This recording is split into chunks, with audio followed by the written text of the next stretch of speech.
ગુજરાતીમાં એક કહેવત છે ને કે ઘરડા ગાડા વાળે અથવા તો ઘરડા વગર ગાડા પાછા ન વળે. આ કહેવતો કઈ રીતે પડીને એની પાછળ પણ એક રસપ્રદ વાર્તા છે. આ વાત છે ખૂબ જ જૂના જમાનાની. તે સમયે લગ્નની જાન બળદગાડામાં જતી હતી. એ ખરોળમાં લગભગ 70 થી 80 બળદગાડાની લગાર લઈને વરરાજો પરણવા જતો. ત્યાં કન્યા પક્ષના લોકો તેમનું સ્વાગત કરે અને 4 થી 5 દિવસનો સમારોહ હોય ત્યાં સુધી તેમની મહેમાનગતિ કરે. પછી રંગે ચંગે એને વિદાય કરે.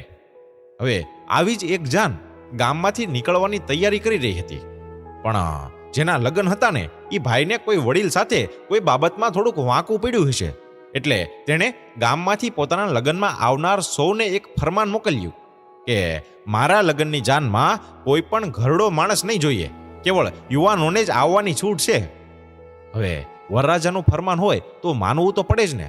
આખર લગ્ન પણ તો એના જ છે ને. બધા યુવાનો લગ્નમાં જવા તૈયાર થવા લાગ્યા અને બળદગાડા તૈયાર થવા લાગ્યા. તે સમયે બળદગાડા જતા જાનમાં તે ખુલ્લા નહોતા જતા. પાછળના ગાડાને કવર કરવામાં આવતું અને વાંસની અર્ધચંદ્રાકાર કમાનો બાંધી તેની ઉપર એક કપડું બાંધવામાં આવતું, જેથી લાંબી મુસાફરી દરમિયાન ટાઢ ન હોય, તડકો ન લાગે અને રાતવાસો કરવાનો થાય તો એમાં જ સૂઈ જવાય એવી વ્યવસ્થા હોય અને એને પાછું વહેલ કહેવામાં આવતું. ત્યારે આમાં જાનમાં જવા માટે સૌ તૈયાર થઈ ગયા. ત્યારે એક ભાઈને માં નહોતી, કેવળ પિતા જ હતા. પિતાને એકલા ઘરે છોડીને જવાનું તેનું મન ન માન્યું અને તે પોતાના પિતા સાથે ઘરે જ રોકાવા માંગતો હતો. પરંતુ તેના પિતાએ કહ્યું કે બેટા તું જા, ગાડું તૈયાર કર, હું પણ સંતાઈને તારી સાથે આવીશ, જેથી તારો શોખ પણ પૂરો થઈ જાય અને મને એકલા અહીંયા રહેવું પણ ન પડે અને તને પાછો અફસોસ પણ ન થાય. આખી જાનમાં કેવળ યુવાનો જ હતા. પેલા ભાઈના પિતા પણ છુપાઈને ગાડામાં ભરાઈ ગયા ક્યાંક અને કોઈને ખબર પણ ન પડી. આમાં આ સંઘ ચાલ્યો.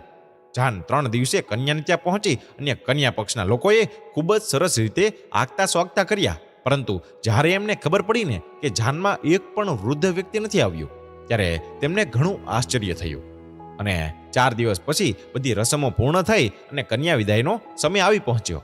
એમાં કન્યા પક્ષના લોકોને વર પક્ષની પરીક્ષા લેવાનું મન થયું, એટલે તેમને એક શરત મૂકી કે અમારી કન્યા ત્યારે જ વિદાય થશે જ્યારે કન્યાના ઘરની આગળ રહેલા કૂવાને તમે આખો ઘીથી ભરી દેશો. વર પક્ષના લોકો બધા જ ચિંતાતુર થઈ ગયા કે ભલા કૂવો ભરાય એટલું ઘી ક્યાંથી લાવવું. પછી તો બધા યુવાનો એક જગ્યાએ ભેગા થયા અને ચર્ચા વિચારણા કરવા માંડ્યા. પણ હવે કરવું શું? ઘણા લાંબા વિચારને અંતે પણ તેમને કોઈ ઉકેલ ન જડ્યો. જો આ શરત પૂર્ણ ન કરે ને તો કન્યા પિતૃગૃહે જ રહી જાય અને જાન સાથે એ આવે નહીં. જો આવું થાય તો વરરાજાની આસપાસના સૌ ગામમાં ઇજ્જત કોડીની થઈ જાય હોય એની તો. એટલે કન્યા વગર તો પરત ફરાય જ નહીં અને અહીંયા રોકાવાય પાછું કેટલા દિવસ. આખરે કંઈ જ ના સૂચતા તેઓ લાચાર થઈ ગયા. તેમને કન્યા પક્ષના લોકોને કહ્યું કે કંઈક આના સિવાય ઉપાય થઈ શકે ખરો? હા, થઈ શકે ને. તમે તમારા ગાડા અહીંયા જ મૂકીને ચાલીને જાઓ, એ હારી ગયાની નિશાની રૂપે. તો અમે તમને કન્યા તમારી સાથે લઈ જવાની મંજૂરી આપીએ. આ શરત તો કોઈ કાળે મંજૂર ના કરી શકાય એમ લાગતા સૌ યુવાનો ઘી એકત્ર કરવા માટે શું થઈ શકે ને એ વિચારવા લાગ્યા. આ દરમિયાન પેલો યુવાન જે પોતાના પિતાને સંતાડીને સાથે લાવ્યો હતો તે પણ ચિંતાતુર દેખાતા.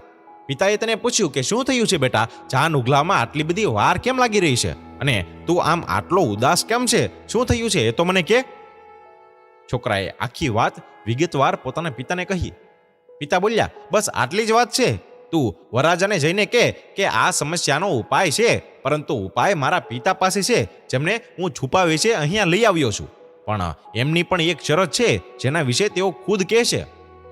છોકરો ડરતો ગયો અને વાત કહી. પહેલા તો સૌ તેના પર ગુસ્સે થયા, પછી કહ્યું કે તારા પિતાને બોલાવ, આપણે પણ જોઈએ કે તેઓ પણ આ સમસ્યાને કઈ રીતે સુલઝાવે છે. અને છોકરાના પિતા આવ્યા અને પોતાની વાત રજૂ કરી. પણ એને કીધું કે મારી શરત આ મુજબ છે કે આજ પછી ક્યારેય પણ ઘરડા લોકોનું અપમાન ન કરવું, તેમની વાત હંમેશા માનવી. જો મારી વાત મંજૂર હોય તો જ હું તમને ઉપાય કહું. પણ જીવ પર આવેલો વરરાજો બોલી ઉઠ્યો કે ભલે તમે કહો છો એમ જ થશે. હવે તમે આ સમસ્યાનો ઉકેલ જણાવો અમને જલ્દીથી. પછી એ બોલ્યા કે હું એ કન્યા પક્ષના લોકો સમક્ષ જણાવીશ, આમ તો હું નહીં કહું. હારેલા થાકેલા વરરાજા પાસે બીજો કોઈ વિકલ્પ જ ન હતો, એટલે તેણે પણ મંજૂરી આપી. પછી સૌ વડીલની આગેવાનીમાં કન્યા પક્ષના લોકોને મળવા ચાલ્યા. જાનૈયાઓએ સીધા જ કન્યા પક્ષના લોકો સમક્ષ પહોંચી ગયા અને વડીલે કહ્યું કે અમને વર પક્ષનાને તમારી શરત મંજૂર છે. અમે આખા કૂવાને ઘીથી ભરી દઈશું, પરંતુ સામે અમારી પણ એક શરત છે કે અમને કૂવો તદ્દન ખાલી જોઈએ છે. જો તમે કૂવાને ખાલી કરી દો તો અમે એને ઘીથી ભરી દઈશું. કન્યા પક્ષના લોકો ખૂબ ખુશ થઈ ગયા, કહેવા લાગ્યા કે આ તમારી પરીક્ષા હતી. તમે કેવી રીતે એનો ઉકેલ મેળવો છો એ અમારે જોવું હતું, બાકી કૂવો કાંઈ ઘીનો થોડો ભરાય. પછી તો વરરાજાએ અને બીજા જુવાનિયાઓએ મળીને વડીલને ઉચકી લીધા. ત્યારબાદ કન્યા પક્ષના લોકોએ વર પક્ષનાને અનેક ભેદ સોગાદો આપી રંગે ચંગે વિદાય આપી. બસ ત્યારથી જ કહેવત પડી ગઈ કે ઘરડા વગર ગાડા પાછા ન વળે હો. વડીલો સમસ્યા નહીં, ઉપાય છે. વડીલો જવાબદારી પણ નહીં, તમારા અસ્તિત્વનું કારણ છે. અને આપણા સૌ સિનિયર સિટીઝને વંદન છે. જો મિત્રો તમને આ વિડીયો ગમ્યો હોય તો વધુમાં વધુ શેર કરી, લાઈક કરી અમારા પેજને ફોલો અથવા તો સબસ્ક્રાઇબ કરવાનું ન ભૂલતા. ધન્યવાદ.